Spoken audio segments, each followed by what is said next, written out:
Chapter 7. Pax had found some friends. Pax squirmed in pleasure at the solid warm weight of another body nestled against him. Half awake, he sniffed to draw the comforting scent of his boy. Instead of a human, though, he found Fox. He woke fully then. Curled against him, snoring, was a vixen's brother. Runt whimpered and fluffed his tail over his snout, still asleep. Pax pulled himself up sharply. He had no practice at dominance, but the situation left him no choice.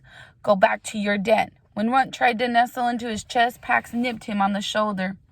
Runt shook himself awake and rolled to his feet. He didn't duck his head in submission, and he made no move to leave. Play, his position invited instead. In other circumstances, Pax would have welcomed the good-natured little fox's company, but he had no interest in tangling with Bristle again, and in fact he had no interest in anything besides getting back to his humans. Pax fetched the plastic soldier he cached and dropped it as an offering, then warmed him away again. After a final pleading look, Runt took the toy in his mouth. Pax followed him out and watched until he slipped into a hole a few tail lengths away.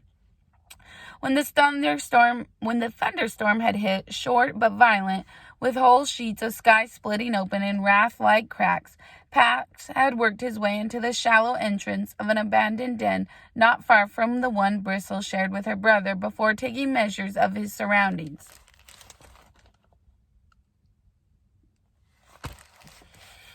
Now, in the pale light of the moon, he took a moment to survey them.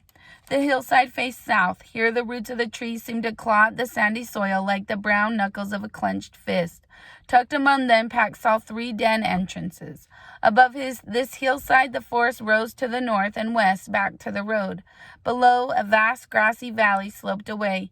It was an ideal location. The hillside perch provided little cover for approaching predators, while the line of trees protected the foxes from the north winds.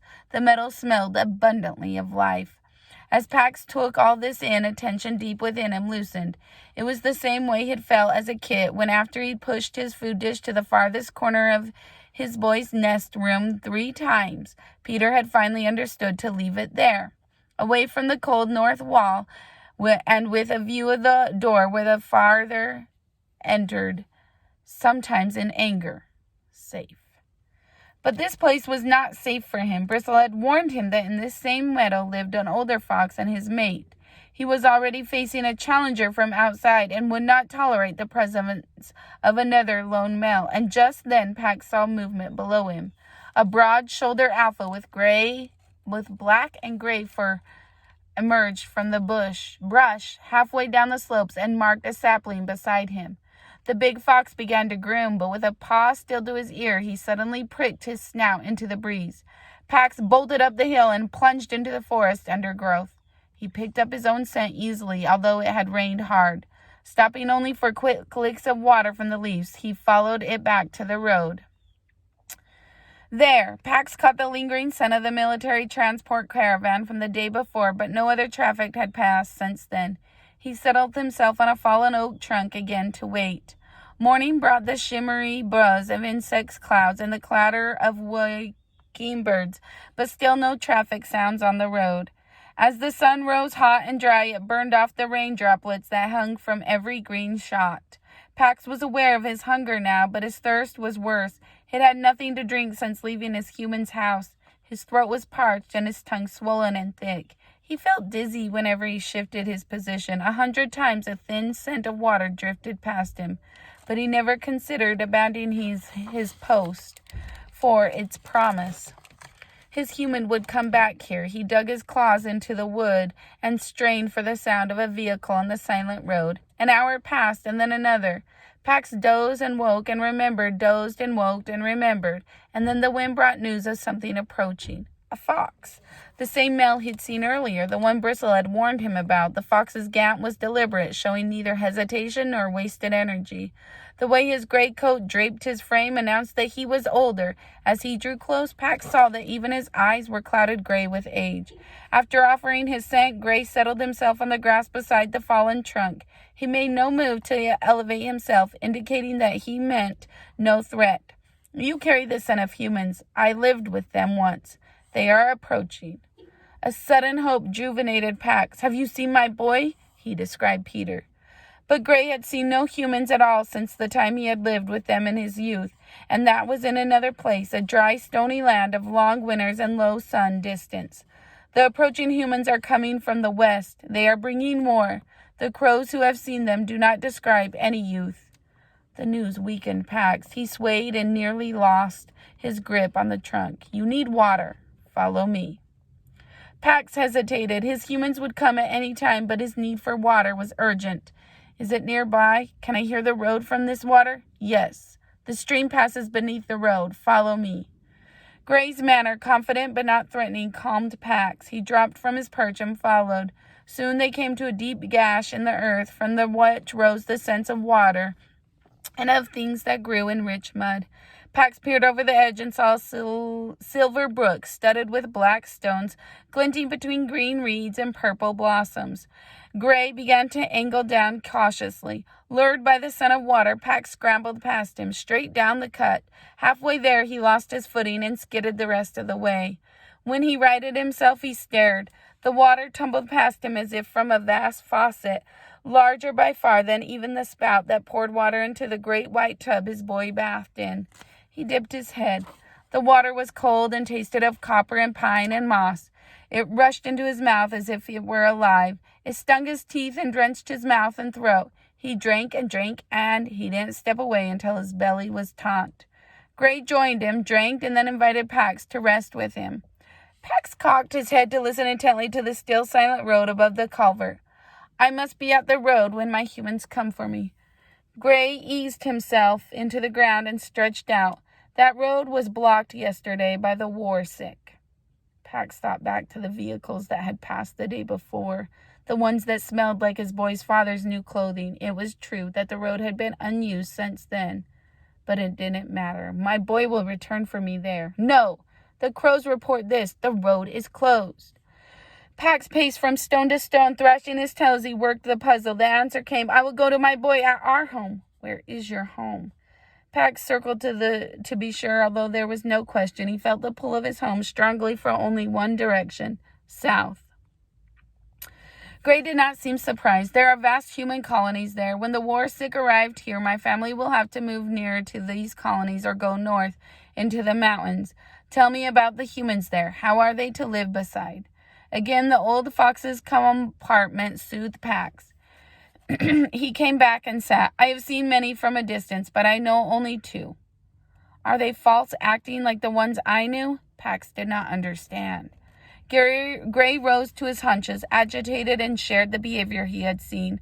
A human turning away a starving neighbor, acting as if there was no food in his larder when it was full. A human feigning indifference to a mate she'd chosen. A human enticing a sheep from its flock with a soothing voice and then butchering it. Your humans do not do these things? Immediately, Pax thought of his boy's father pulling him from the car, his voice mimicking a sense of regret. Pax knew was false by the burst of lie scent he'd given off. He turned back to the brook. As it spilled over a pair of stones, the current split and then reunited in a liquid silver braid. Pax was struck by a memory. Not long after his boy had rescued him, when he was still a skittish kid, a stranger had come to the door. Pax had watched from under a table as his boy's father had greeted a woman with a long silver braid streaming over one shoulder. His smile showed all his teeth, which Pax had come to understand meant, Welcome, I am glad to see you. I wish you no harm. But beneath the smile, the man's body was rigid with anger and fear. Pax had been confused by this fear. The small woman was projecting nothing but kindness and concern. She kept repeating the word Pax had already come to associate with the boy. Peter, in a pleading tone. The man's full-teeth welcome smile remained frozen in place, but the room had flooded with the bitter scent of deception as he answered her. His chest had been puffed out in a threat as he shut the door hard against her. Pax turned to the older fox. I have seen it. Not in my boy, never in him, but it's true of his father. The old fox seemed to age as he took this in. With visible effort, he rose on his haunches. Are they still careless? They were careless where I lived with them. Careless? They plow a field and they slaughter the mice living there with no warning. They dam a river and leave the fish to die. Are they still careless that way? Once, when Peter's father was about to cut down a tree, Pax had watched Peter climb it to take down a nest and move it to another tree. On cold days, Peter brought fresh straw to Pax's pen. Before he himself ate, he always made sure Pax had water and food. My boy is not careless. The old fox seemed relieved by this news, but only for a moment. When war comes, they will be careless. What is war? Gray paused. There is a disease that strikes foxes sometimes. It causes them to abandon their ways, to attack strangers. War is a human sickness like this. Pax jumped to his feet. The war sick? They will attack my boy? War came to the land where I lived with humans. Everything was ruined. There was fire everywhere. Many deaths, and not only of the war sick, the adult males, children, mothers, elders of their own kind. All the animals, the men who were sick with the disease, spilled their chaos over everything in their path. This same thing is coming. Gray raised his head in a howl and turned the air itself to sadness. West of here, where the war is already, where the humans are killing each other, the land is completely ruined. The crows carry the news. The rivers are dammed. The earth is scorched bare. Not even briars will grow. Rabbits and snakes, pheasants and mice, all creatures killed. Pax leaped to the path. He would find his boy before this war came. Gary followed. Wait, I will travel south with you to search for a new home. Follow me back first. Back to the meadow? No, the vixen warned me not to return. The vixen will never welcome you because you have lived with humans. Pax then caught a quick flash of the same scent he watched pass between the vixen and his brother.